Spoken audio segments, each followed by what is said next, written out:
बाजार को जितना गिरना था वो गिर गया है। अब यहाँ से ऊपर ही जाएगा, ऊपर नहीं जाए तो कम से कम इससे तो ज़्यादा नहीं गिरेगा। और पिछले 4-5 दिन जो गुजरे ना, तो कुछ वैसा ही संकेत मिल रहा था।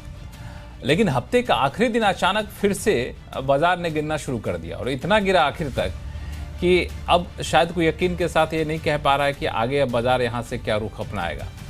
और गौर करने वाली बात यह है कि आने वाले दिनों में कोई ऐसी बड़ी घटना भी नहीं घटने वाली है जिससे बाजार अनजान हो। जो कुछ होने वाला लगभग तय है। अब ये तो मैं कह रहा हूँ, लेकिन पता नहीं एफआईज को कुछ और दिख रहा है, क्योंकि एफआई जो विदेशी लोग हैं वो अभी भी बेचने के मूड में है। अब पता नहीं किस तूफान की आहट उनको दिख रही है। और इस बीच एक और ट्रेंड जो काफ़ी दिन से चल रहा है, अच्छी अच्छी कंपनियों के प्रमोटर अपना हिस्सा बेच रहे हैं। अब देखिए ना, बेचे चाहे एफआई, बेचे चाहे प्रमोटर, खरीद तो रहा है रिटेलर ही ना। तो मेरे मन में एक सवाल उठा कि चाहे सीधे खरीदे या फिर म्यूचुअल फंड के जरिए खरीदे, लेकिन रिटेलर ऐसे मौके पर जब खरीदता है तो क्या वाकई वैल्यू बाइंग कर रहा है या फिर कहीं फंस तो नहीं रहा है। और इस बीच जीएसटी में बड़ी कटौती का ऐलान हो गया। अब घरेलू खपत वाली कंपनियों में एक उम्मीदें काफ़ी ज़्यादा जम गई है। तो आप अगर पैसा लेकर बैठे हैं तो क्या करें, और ऐसे तमाम सवालों का जवाब देंगे आवाज़ अड्डा में आज। नमस्कार, मैं हूँ लक्ष्मण रॉय और हमारे साथ इस कोशिश में शामिल होंगे मार्केट एक्सपर्ट सुदीप बंदोपाध्याय साहब, जियोजित इन्वेस्टमेंट के सीनियर वीपी गौरांग शाह साहब, एनसीड कैपिटल के managing partner Anurag Singh ji, Equentis research and ranking के सीईओ जसप्रीत सिंह अरोड़ा जी, और हमारे यानी सीएनबीसी आवाज़ के मैनेजिंग एडिटर अनु सिंघल साहब। तो आप सभी मेहमानों का बहुत बहुत स्वागत है। एक चीज़ जसप्रीत अरोड़ा साहब, जो एक्सप्लेनेशन अभी अनुराग जी ने दिया इस गिरावट या फिर कहें कि इस ठहराव का, आप कितने सहमत हैं इससे? Definitely good evening everyone. Long term returns के हिसाब से तो फुली सहमत है, बट इसमें मैं बस एक एंगल और डालना चाहूंगा लक्ष्मण जी कि मार्केट का जो इन्वेस्टर्स हैं, स्पेशली रिटेल इन्वेस्टर्स का अगर हम एग्जांपल ले, अज्यूमिंग जो मूड है, मोमेंटम है, उनसे ही बनता है। वो हमेशा लास्ट 1 ईयर रिटर्न को ज्यादा अहमियत देते हैं कि पिछले 1 साल में कितना रिटर्न बना है। तो एग्जैक्टली अगर हम 1 साल पहले जाएंगे, अगस्त 2024, तो निफ्टी का रिटर्न 28% था। तो हमारा जो जो मूड ऑन द स्ट्रीट अगर हम बोले अगस्त 2024 में, बिकॉज उससे पहले 1 साल में 28% रिटर्न आया था, तो बहुत स्ट्रॉन्ग था। Now last 1 year return Nifty zero, तो इसलिए 2 साल का रिटर्न एग्जैक्ट 28 है। First 28 and the next zero, तो इट्स 2 साल। अब इतने बड़े बेस पे सेम 28% या डबल डिजिट रिटर्न आना ऑब्वियसली संभव नहीं हो पाता, बट इतने बड़े इवेंट्स के बावजूद, और हमने काफी सारे इवेंट्स देखे हैं, चाहे वॉर है, जियोपॉलिटिकल इलेक्शंस है एंड टैरिफ है, क्या क्या नहीं है, उसके बावजूद हम जीरो पे।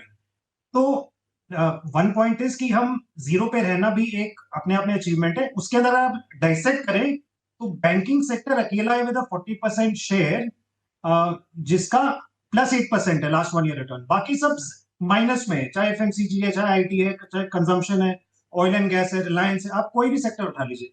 अब अकेला एक सेक्टर के दम पे मार्केट आगे बढ़ नहीं सकता। मार्केट को ओवरऑल ऊपर जाने के लिए विद डिसाइसिव, अब आज की मार्केट आप आज अगर इतनी अच्छा 4 दिन का मार्केट है, एक दिन में पूरा खराब हो गया, वो ऑब्वियसली इंपॉर्टेंट लेवल्स उन्होंने नहीं मेंटेन किए।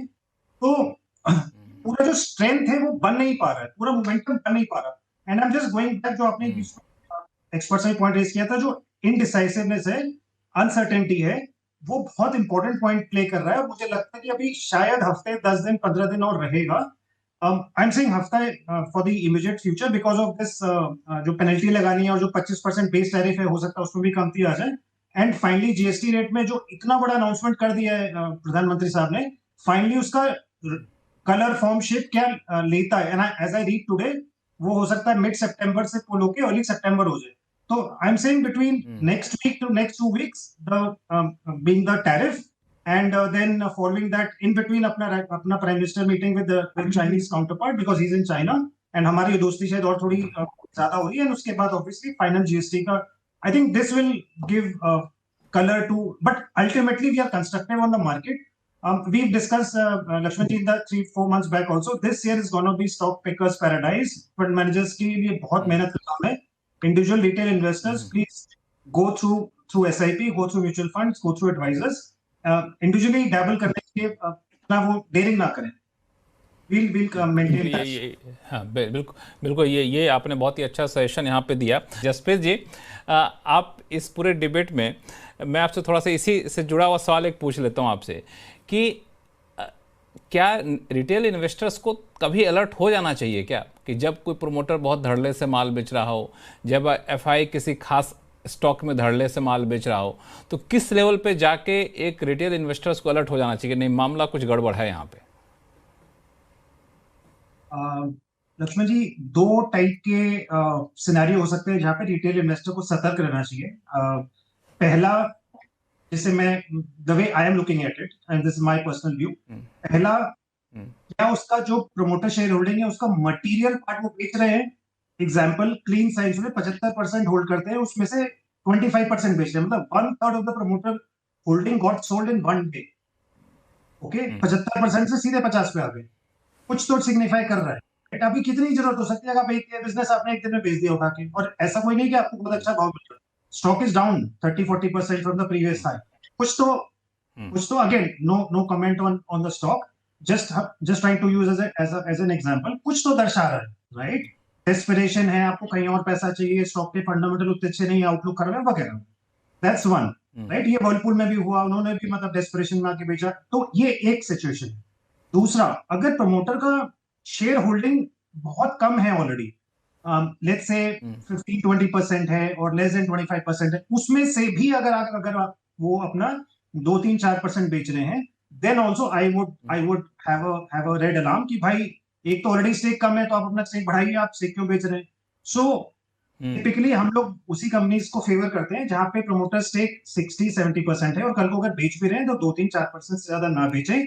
इंपॉर्टेंट बात क्या है इसमें लक्ष्मण जी, कि a lot of places, a lot of platforms, as long as promoter सामने आकर ट्रांसपेरेंसी रखते हैं कि what are the reasons because of which they are selling, क्या वो 75% के ऊपर है तो रेगुलेटरी नॉर्म है, क्या वो फैमिली ऑफिस के खोलना चाह रहे हैं, क्या वो लेवरेज है, जैसे अपोलो हॉस्पिटल ने खुल के बोला लेवरेज है, मुझे कम करना है, क्या वो नए बिजनेसेस में पैसा डालना चाह रहे हैं, और ये आजकल बहुत करते हैं, this is nothing new, right?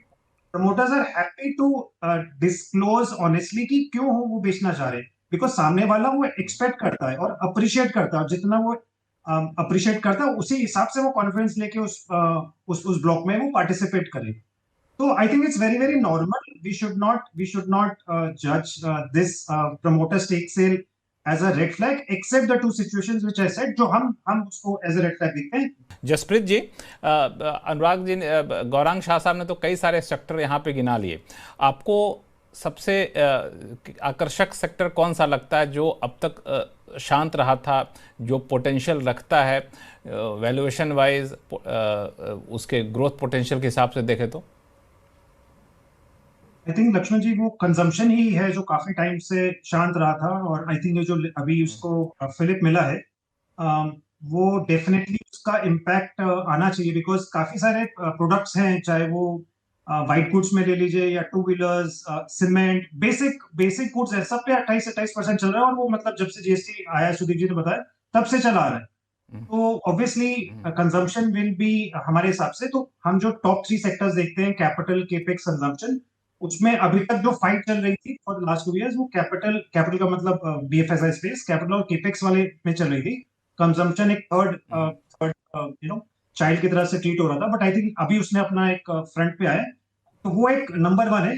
छोटे सेक्टर्स में आई वुड डेफिनेटली से कि सीमेंट, केमिकल्स, और छोटा तो नहीं हेल्थ केयर, बट ये हमारे टॉप प्रायोरिटी में फिलहाल, जो हम जहाँ पे सिग्निफिकेंटली ओवरवेट है, I am again repeating, cement, chemicals और हेल्थ केयर, एंड कंजम्पशन वो है जो obviously is trying to make a comeback. Consumption बहुत बड़ा है, उसमें मतलब इंडिविजुअल आप पॉकेट जाके देखेंगे तो enough opportunities, and I think again I would अर्ज की एक बार सितंबर। लेकिन आप सही मेहमानों ने समय निकाला हमारे समय शो के लिए, इसके लिए आपका बहुत बहुत धन्यवाद।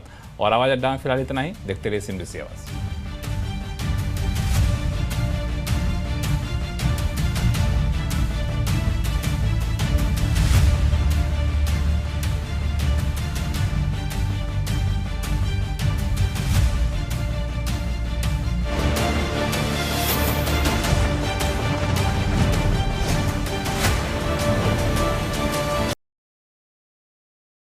Investments in securities market are subject to market risks. Read all the related documents carefully before investing.